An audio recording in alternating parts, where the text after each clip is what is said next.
So our mission, if you choose to accept it, is uniting people in the way of Jesus. How many of you know that's not an easy thing right now in the time in which we live in? We think the mission of Mosaic is, to use the biblical phrase, for such a time as this, to unite people in the way of Jesus is such a critical need in this hour, especially of American, if not human history. So today, we're continuing our series on Radical Jesus, and we're talking about politics and the way of Jesus. If you feel frustrated and let down by American politics, do not raise your hand. If you feel angry, if you feel just exhausted by it all, you're in good company. You're not alone. There have been numerous studies over the last couple years since the 2022 midterm elections. There's a big research project, actually, that polled thousands of Americans about their feelings about American politics. And if you did kind of a zoom in to the human heart in America right now, where the Inside Out characters came to life, but it's specifically about American politics, it would be anger, frustration, hopelessness, and exhaustion. Those would be kind of like flaring up, and disgust is actually another one that they found. That's the predominating feelings of emotions towards American politics right now. And so if you feel like that, you're in good company here, and you're in good company in our world at large. And yet, many of us don't know that what's called the exhausted majority is really out there. The exhausted majority are those, the two-thirds of people who think that extreme views in the political parties are a threat to the nation. They found 90% think our biggest threats are domestic, not foreign, and 60% of those polled believe that they have little to no voice in American politics. That's what's called the exhausted majority. The people in the middle, Republican and Democrat and Independent, who find themselves just exhausted by the extreme rhetoric of the alt-right or the alt-left, of those on the fringes, pushing the narratives, pushing the talking points, pushing the political agendas, and throwing grenades from the extremes of each side. If you're in the middle of that and going, I am not crazy, but I feel like I'm taking crazy pills about this whole American political experiment, you're not alone. You're in good company. Have you experienced that for yourself, though? Just like you watch the debate and you're like, okay, those are good points, or they scored a point against each other, and I'm glad for that, or like, okay, finally some clear like beliefs or where you would, vision for the country, but you go, oh, please, not another one, not another debate, not another like grenade throwing spectacle that I have to watch or feel like I have to be informed or know about or have some opinions about, so I'm up to date and I'm in the know and I can speak to it with other people at. Like, if you feel like you're just like, is it December yet? You're in good company. I think one of the most striking things, there's many striking things today, is that how we view each other in the midst of this. This has changed the politics over the last 40, 60 years specifically, but definitely over the last decade, has changed how we view each other. There's a phenomenon currently at work, first written about in 2008, called the Big Sort, where Americans are sorting themselves along political lines, and so we spend more and more time with people who think like us and vote like us specifically. And so this causes us to actually see people not as people, but as Democrat or Republicans. And I find myself doing this, where you meet someone, like someone's, is new at work, or someone's new to the neighborhood, or you go to a family holiday and you're having a discussion, and they say something that you're like, I wonder what they mean by that. I wonder how they vote on that issue. And we tend to view people as a sum total of the voting booth. Like, in order to let my walls drop, in order to have a relaxed conversation, and it's almost like we need to know how each other votes. That's called the Big Sort. And that's happening over and over and pushing us further to the extreme. So those of us that do inhabit the middle, the exhausted majority in the middle, Again, whether you're Republican or Democrat or independent, those in the middle feel like, I can't trust anyone except if I know even how they vote, or that they think they need to know how I vote. It's not first where I grew up, where I work, how much money I make, who I'm married to, my family of origin, what part of the country I live in. It's actually how I vote is how I'm seen more and more and more. And I'm telling you, that adds to the exhaustion and the hopelessness of the moment that we're in. And this is so vastly different than the experience of the early church, where we sort each other, and in fact, even other Christians around the world, according to whether or not they would line up with our politics. This is so vastly different than the early church. You cannot put the early church in a voting block. They defied a category, most of which they were outcast politically because they didn't have the opportunity mostly to vote. They were mostly, the early church grew the most and the fastest among poor, among slaves, and among women who did not get to vote. They were not empowered with a voting voice. And yet, the early church exploded in number. Not because a government made them, not because they were financially better off, not because they were on the hiring boards of every major corporations, but because they were at the bottom of the food chain, so to speak, in culture. And the gospel of Jesus Christ was unleashed powerfully so that people were converted, households and individuals at a time, because of the love of God that was shown in and among that community, okay? The early church in the first century was vastly different from the sorting that we experience now. In fact, Tim Keller writes about the 5 features that made the early church unique. In the first 3 centuries, Christians were persecuted more than any religious group because they refused to honor other gods or worship the emperor. They were seen as too exclusive, too narrow, and a threat to the social order. So why, if Christians were seen as offensive and were excluded from the circles of influence and business and often put to death, did anyone become a Christian? The Christian church was a unique social project. They were a contrast community, a counterculture that was both offensive and yet also attractive to many. But what made the Christian community so different? What made the Christians so different from every other social or political or economic group out there? 5 things he talks about that makes the early church unique, that defies political categories that we would want to sort them into today. First, the early church was multiracial and experienced a unity across ethnic boundaries that was startling.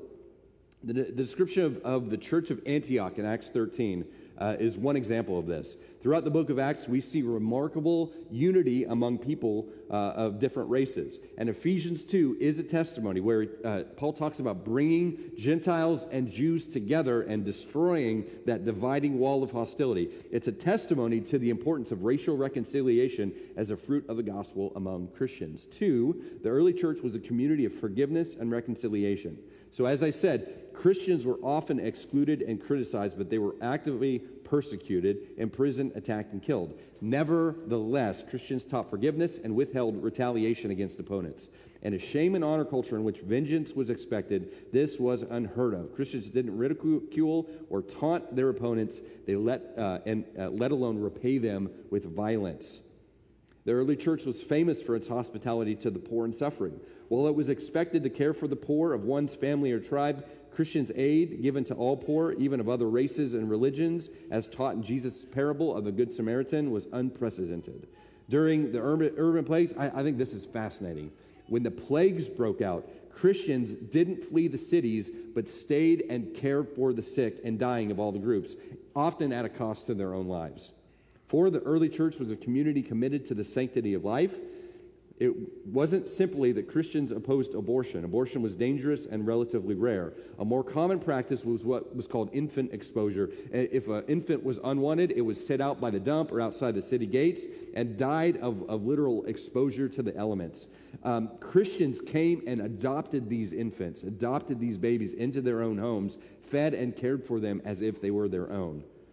So you see, these first 4, you see very coded Democrat or liberal policies. You see very coded conservative policies. This one doesn't really fit into either category. The early church was a sexual countercultural. Roman culture insisted that married women of social status abstain from sex outside marriage. but it was expected that men, even married men, would have sex with people lower on the social ladder, status ladder, slaves, prostitutes, and children. This wasn't only allowed, it was regarded as inevitable, unavoidable in their culture. It was in part because sex in the culture was always considered an expression of one's social status. Sex was mainly seen as a mere physical appetite that it was irresistible. So Christians came along in the way of Jesus and taught that sexual norms sex was a gift given to God to be managed, to be stewarded well, to honor the body and to honor each other. The church forbade any sex outside of heterosexual marriage, and it saw sex not just as an appetite, but as a way to give oneself wholly to another, and in doing so, imitate and connect to the God who gave himself in Christ. It was also more egalitarian, treating all people as equal and rejecting the double standards of gender and social status. Finally, Christianity saw sexual self-control as an exercise of human freedom, a testimony that we aren't mere pawns of our desires or our fate. Christians were built different, y'all, and we still are. The fact that Christianity is seen beholden to one political ideology over another just shows you how given we have been to the cultural power, and what's at stake is our own testimony. The power of the gospel. It's not just does your guy or gal get voted in. It's actually our witness as a church is compromised because people want to sort, and we sometimes want to be sorted along political lines. And yet the church of the first century defied categories. Just said it's for people, the church is for people without power. And some with power can join us too if they want to, but they have to give up a lot. The early church said they stood against the use of brute force to bow to Caesar. You see, when the early church said that Jesus is Lord, what they were saying is Caesar is not. Whether or not we get to vote, Jesus is Lord of the universe, meaning what you say about Caesar, he's king, he's Lord, he's God of the universe, he's actually not. And at the end of the age, Caesar will bow his knee to Jesus. Jesus the Christ, the Messiah, who gave himself, who emptied himself of power and privilege to give his life so that we may inherit eternal life. See, Jesus is Lord is a very political statement, but they didn't back it up with armies. They didn't back it up with wealth. They didn't back it up with power. They backed it up with love, self-sacrificial love, just like Jesus did. So I want you to know, here in the 21st century, and especially in this 2024 election cycle, this is complicated. It's one thing to look at the posture of the early church. It's another thing to port it to our own, and yet we still must do that. Because what I want you to know, in this election cycle, there will be Christians who vote Republican. There will be Christians who vote Democrat. There will be Christians who vote independent or they write someone in, and there will be Christians who abstain totally. And I want you to know, how you vote in American politics is not a litmus test for your faith. The only litmus test for your faith is, do you confess Jesus as Lord, and does your life back it up with fruit? That's the litmus test. I was expecting a little bit of an amen or a head nod or just something. Something, you guys. Like, can we have a little bit of fun today? I know this is heavy, and I'm kind of like, I'm getting over a cold, so I'm kind of shouting a little. Yeah, it's pretty normal, the amount of volume raised in my voice, but I sound a little bit more kind of like, revival preacher-ist or something. It's a cold. It's a head cold. I felt like I had an elephant, not the Republican Party, just an elephant sitting on my forehead this week. It's mostly gone. So yes, how do we posture ourselves in light of knowing that there are people who we love, who we work with, who we are married to, that believe and will vote differently than us? People in our very own church, maybe sitting right next to us, will vote differently than us. Church, we do not have an option as to whether to get along or not. I mean, we do. You have an option to get along or not, but it's not one that's been given by Jesus if you want to follow him. The litmus test of our faith is, how do we love like Jesus? Okay? And there are people all around you sitting right now that maybe they're degrees or shades of separation, maybe they're a whole political aisle across from where you are, and yet we are still called to love like Jesus. Okay? So, Jesus didn't talk about American politics. I know that's a shock. He just didn't, right? It didn't exist back then.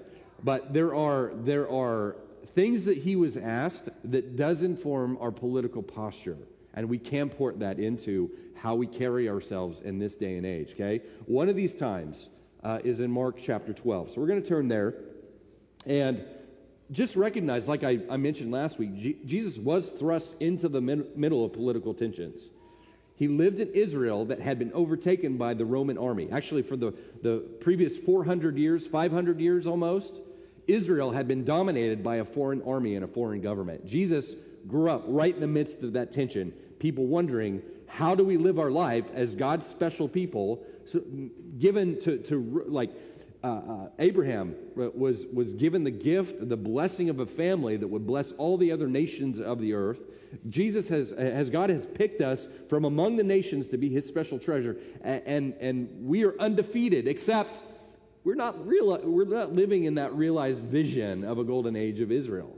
Jesus grew up in the midst of that soup of people wondering, how do we relate to the Roman government? And so this is one of these times where Jesus is actually asked, how should we posture ourselves? Mark chapter 12, verse 13. Later, so this is Holy Week. This is Jesus' final week. He's been welcomed into Jerusalem as the Messiah. People laid down palm branches. He rode in on a donkey, and people hailed him as the one sent from God. So there, all week, he's doing things to kind of like be tested. And the heat is being raised little by little. So later, the chief priests, the teachers of the law, and the elders sent some of the Pharisees and Herodians to Jesus to catch him in his words. They came to him and said, "Teacher, we know that you are a man of integrity. You aren't swayed by others because you pay no attention to who they are, but you teach the way of God in accordance with the truth. Is it right to pay the imperial tax to Caesar or not? Should we pay or shouldn't we?" So again, setting is Holy Week, and during Holy Week, the Romans would bring in additional troops into Jerusalem and the surrounding regions because they wanted to dissuade the people from any political or social uprisings. In the past, this was the week where, they were expecting the Messiah. Lots of people were gathered for a feast in Jerusalem, and so they expected there to be some clashes between the Jewish people and the Roman governing authorities. And so there's a lot of things going on politically, militarily, economically, and Jesus steps right into the middle of it.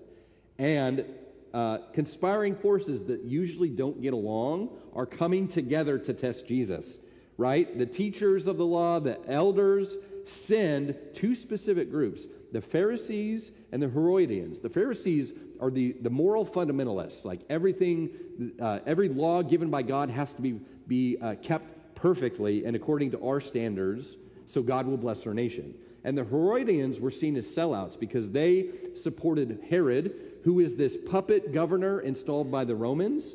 And so they're supporting this sellout, and the Pharisees want nothing to do with Herod. They are the religious elites, and these two people actually partner up that usually do not get along.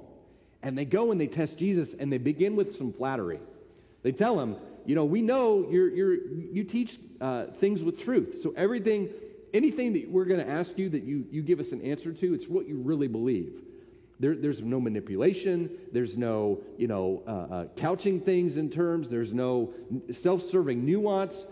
You'll tell us what you believe if we ask you this question. So let us ask you, is it okay for us to pay taxes to Caesar? That is such a loaded question. It's a loaded question because in that time, like the taxes went to pave roads and build cities and improve, they brought in aqueducts and for water and things like that and improved the social landscape, but it also paid for things like crucifying the men and the young boys who dared rebel against the government. It paid for temple worship and other pagan things that the Jews didn't support. So Jesus is being asked, is it okay for your money, for our money, to go to pay the Roman government? Are you in favor of that? And all the things that they stand for, are you okay to be in support? So if Jesus says yes, he certainly can't be sent from God. There's no way. There's too much mixture in the Roman government. It's not ordained by God. These aren't God's people. We're being ruled by them. Do you want to support them? Yes or no? It's almost like they said, step into our courtroom. We're going to grill you with some questions. Yes or no answers. Yes, support the Romans. No, rebel against the Romans. So again, there's all this military power that's been invited into the city. And so if Jesus says no, if Jesus says yes, he's certainly not the Messiah sent from God. If he says no, they can turn him into the authorities to be arrested for sedition, for raising up an insurrection against the Roman government. Yes, he's in a bind. No, he's in a bind. Either way, he can't win. They think in their minds they've really got this guy. And so Jesus, it continues, but Jesus knew their hypocrisy. Everyone just say, uh-oh. Jesus knew their hypocrisy. I love these setups. People are setting Jesus up because he just, the stories that he tells and the answers that he gives is so wise. He says, why are you trying to trap me? So he goes right for the thing. He goes for the thing behind the thing, right? Why did you try and trap me? He asked. Bring me a denarius and let me look at it. They brought the coin. He asked them, whose image is this? And whose inscription? Caesar's, they replied. Then Jesus said to them, give back to Caesar what is Caesar's and to God what is God's. And they were amazed at him. And so what he does, this is brilliant. He goes, I'm a little short on cash right now. Which of you has some money on him? So one of them has to go fishing for this denarius. On this coin, which was equal to about a day's wages, the inscription on it was stamped with an image of Caesar, very much against, the Jews are very much against any kind of idolatry. And this was seen, every money exchange was seen as an act of idolatry because it not only had Caesar's face on it, it had an inscription that said that basically Caesar was divine and born of God and is God. And so Jesus is like, I don't have one of those. Are you guys carrying around this little idolatrous piece of metal? Are you guys have already been trafficking in this idolatry? He's basically calling them on they want to put it all on him. He puts it back on them and forces them to actually admit, we've already been partaking of this interchange of idolatry. And so they pull out this denarius and he asks them, whose face is on that thing? And they say, Caesar's, of course. And he says this, give to Caesar what is Caesar's, give to God what is God's. Meaning, this thing has Caesar's face on it, just give it back to him. But you bear the divine imprint of the image of God. We are image bearers. And so he says, give to God what we owe him. Give Caesar his little piece of shiny metal and give to God what is God. What do we owe God? Right? Jesus was once approached and asked, what's the greatest commandment? He says, this is the first and the greatest. Love the Lord your God with all your heart, soul, mind, and strength. That's what we owe God. Jesus is saying, yeah, Caesar can have his medal, but what God wants is way more than money. He wants your entire being. He created you. His breath lives in you, and he wants that returned back to him in full service and love, as shown by the fruit of loving other people. The second is just like it. Love your neighbor as yourself. And so they're amazed. They're amazed that he can read their thoughts. He knows that they've set him up, and he has exposed them as hypocrites for already using the money that they're calling into question as idolatrous. This is so brilliant. And for us today, living in the 21st century, I think there's 2 points that we can pull out. We are free and should pay taxes to the government because of the services that it renders, the roads, the infrastructure, the care that government shows people by setting up programs, things like that. We can use and should use our money to give back to the government what belongs to them. Secondly, we can also do so even though we don't agree fully with how the money is spent. And it's actually often used for programs and services we don't fully agree with. Jesus wasn't giving a carte blanche agreement with, give it all back to Caesar, and I'm signing off on all the things that they do, it's evil. No, it's more nuanced than that. But we can feel free in our conscience to pay taxes, even though some of the tax monies are used for things that we don't fully agree with. The same taxes, as I said earlier, were used to build the Roman infrastructure. Christians, have you heard the saying, all roads lead to Rome? It's because they did. All roads in the ancient Near East and in Europe led to and from Rome. The Roman road was something that was just a massive undertaking where the Romans built these like safe and efficient travel systems, interconnected all throughout that area. Christians used these effectively to spread the gospel. Where before it was not safe to go and travel outside one's neighborhood or region, you could go cross national borders and be on the road with safety. Christians availed themselves of this social infrastructure to go and spread the gospel by planting churches in new regions and new countries. And this same money was also, as I said, used to institute temple worship, crucifixions of rebellious citizens, things that certainly, like Jesus himself, would be used against him and eventually lead to his own death. So we can hold these things in tension. And again, Jesus doesn't give carte blanche, yes or no. It's yes and no. It's yes but. It's no and, right?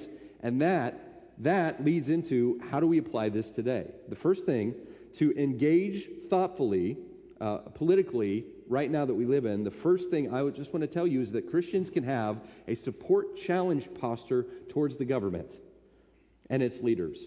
A support challenge. There are times where we support, and there are times where we challenge. And that's what Jesus shows us. He oftentimes is saying, you have heard it said, but I tell you the truth. It's a yes and, or it's a yes but.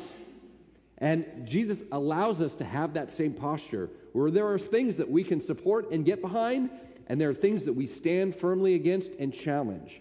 When we challenge, we do so with honor for the office, okay? We are all image bearers. So we must, there are things about our current and previous president I'm sure that you disagree with. But the office of the president is a leadership role, I believe, ordained by God. And so there are times where we need to speak against the government and against the president, and yet we do so with honor and respect, because you are a dignified people even when those people act undignified. You are an honorable people as the Church of Jesus Christ even when our political leaders act dishonorably. We show them respect and honor for the office that God has ordained to lead our country, and we cannot begin to imagine the pressures and the decisions that they've had to make. So we can respect the office of the president while at the same time saying, I disagree strongly with this policy. I disagree strongly with this decision, okay? Are we good on that? Is that okay? Okay, secondly, when we support, we also do so with a healthy theology of inherited sin.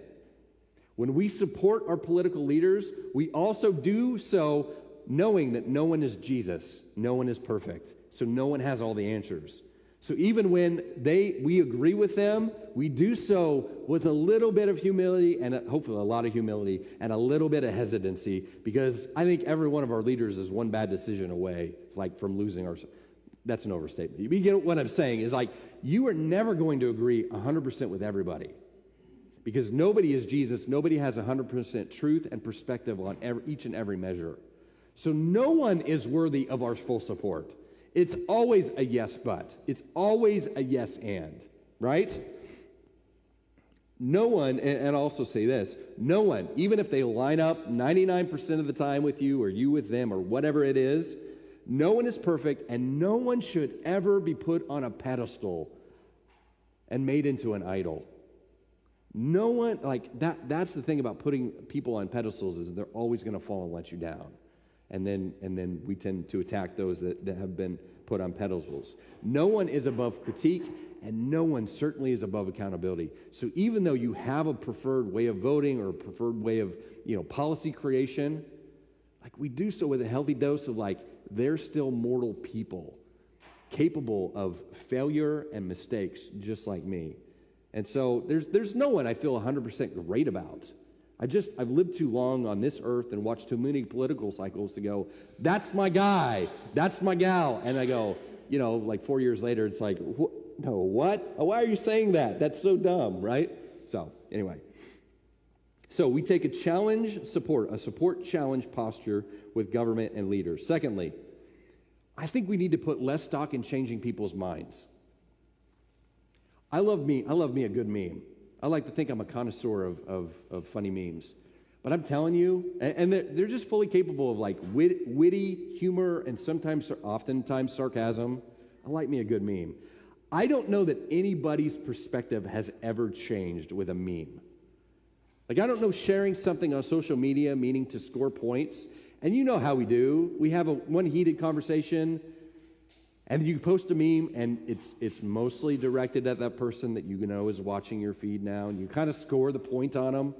I'm just gonna ruin it for you. Their mind has not changed with a social media post. If you feel that that's what you need to do to make your voice heard, that's fine. I do it from time to time too. I think we need to put less stock in changing minds because I don't think people's minds are changed that easily. And it's actually pretty futile to try and think like I can post or even have a conversation where I score some good argument points and someone's going to go, wow, you're right. I've been thinking wrongly about this my whole life. Have you ever had a conversation like that? Do you want to keep doing that with people? Like, it just seems like kind of a waste of time. And oftentimes, when we try and score political points through argument, we actually lose the relationship. Jonathan Haidt, I always get his name messed up. He's an author and professor. He's not Christian, and I don't know that he's right or left. He's sort of middle, but he's very thoughtful. He's written a couple books on this and how people's minds change, why people are so divided. He says this in the Happiness Hypothesis. Each of us thinks that we see the world directly as it really is. Get that. That's really true. Each one of us thinks that we see the world exactly how it is. We further believe that the facts as we see them are there for all to see, therefore others should agree with us. If they don't agree, it follows either that they have not been exposed to the relevant facts, or else that they are blinded by their interests and ideologies. See, it's not me that's the problem. I see things I'm just calling balls and strikes. But it's everybody else. And if they don't agree with me, they just don't have all the facts, or they're just kind of blind. We all think that way. That's not just me, that's not just you. That's all of your relatives, that's all of your coworkers, that's your kids, that's your neighbors. Everybody believes this way. He actually, in his other book, called The Righteous Mind, he talks about, and I've talked about this a little bit, he talks about how our decision-making process is more like a rider and an elephant, R-I-D-E-R, a rider and an elephant. We tend to think that our logic and rationale steers our elephant, and the elephant is the emotional or intuitive side of us, the deeper core stuff. We tend to see the rider as our thoughts and our rationale, and we're steering. And if we have a new thought, we're able to steer ourselves in that way. It's actually different. The rider is not in control of the elephant. It's actually the elephant that really goes wherever he wants, and the rider has to kind of he's along for the ride or she's along for the ride. Meaning that most of us make decisions not rationally, but intuitively based on family of origin, life experience, and things we pick up along the way, and we create logical arguments to support what we already believe. And then so when you're in a conversation with someone, if you buy into that, which I do, what you're doing is your rider is trying to convince another person's rider to steer an elephant a certain way. And their elephant is never going to point the way that you point them. But what we can do, stepping outside that metaphor, what we can do is we actually can have relationships that change people's hearts. It's not mostly about changing a mind. It's not mostly, how many of you watched the debate and you're like, really, you changed your mind based on something someone said? No, you're looking for them to support the points that you already believe in. See, this is already at work in our political theater. What's more important is telling the story, and specifically telling the story of Jesus in such a compelling way, and living our lives in such a compelling way that people become interested in why do you believe the things that you do? Why do you live the way that you do? And I encourage curiosity, especially during the political cycle that we're in. Okay? I'm telling you, Christian unity, point 3, Christian unity can shine during national division. Unity in the way of Jesus. Not compromising your faith, not compromising your beliefs, but actually this is what I believe, and I'm open-handed enough to just, I know Jesus, and I'm trying to follow him the best I can, and I invite anyone into my life, Republican, Democrat, Independent, whatever, Canadian, doesn't matter. You're welcome to be a part of my life, no matter what you believe. I think the world is just so famished for a Christian community that gets past being beholden to the political cycle and being beholden to one party over another. In fact, some political commentators are seeing the horizon and seeing a further fracturing of political ideologies, meaning the Republicans, the Democrats are going to further fracture into subgroups. And what is that going to do to our nation? When there's so much more nuance that we have to think in, that politics is more about consensus building than having the best argument or having the most compelling speech, but actually building relationships among fractured ideologies. I think this is the time that the church can really rise up, not to take over, but to love in the midst of what's going on. Be a presence, a non-anxious presence in the midst of so much anxiety and confusion that people are experiencing. When our leaders continually let us down, the church has an opportunity to step in and show people, not just tell people about the way of Jesus, but to actually show people the way of Jesus by the way that we love, by the way we give of ourselves openly and freely to people that don't agree with us. Okay? Our culture is begging for a counterculture of peace and hope right now in the midst of what's going on. The question isn't, what do people want?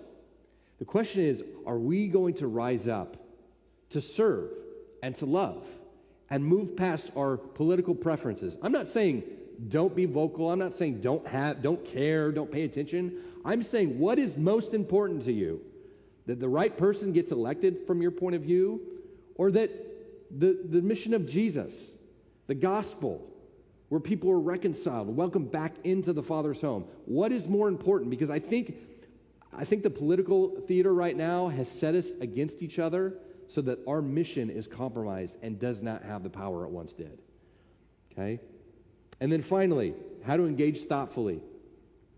I want to remind you, God is forever and forever will be on his throne.